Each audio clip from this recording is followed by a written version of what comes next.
FYI, this is the CEO of BEC World, Somchai Bonamsiri. So Miss Du Pinkamol Malinot is actually not the CEO of BEC World. Her official title is Assistant to the Chief Operating Officer. So in the organizational chart of BEC World, Miss Du is actually in the executive committee, but she is not in the board of directors. So in any corporation, the board of directors is always at the top tier of the organizational chart. Mr. Somchai, the CEO, is also the chairman of the board. So he is part of the board of directors, and Miss Tracy Ann Malinont and Miss Piawidi Malinont, who are older than Miss Du, are part of the board of directors. They actually join some older members of the Malinont family, which I may go into in another video. But right now, we're going to focus on Miss Du. So Miss Du is actually in the second tier of the organizational chart in the executive committee.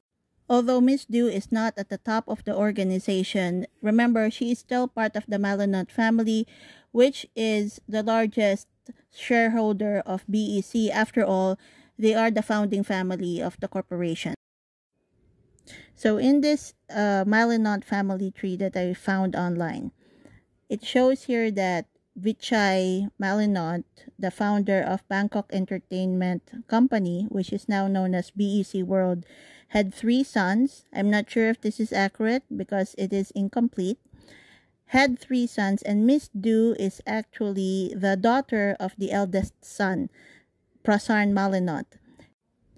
And Miss Du's cousins, Miss Tracy Ann Malinont and Miss Piawidi Malinont, are daughters of the youngest son, Pracha Malinont. Incidentally, I discovered that Miss Tracy Ann and Miss Piawidi were actually sisters because I saw a paper on their nomination to be part of the board of directors of Wave Entertainment, which is probably one of the subsidiaries or spin-offs of BEC World.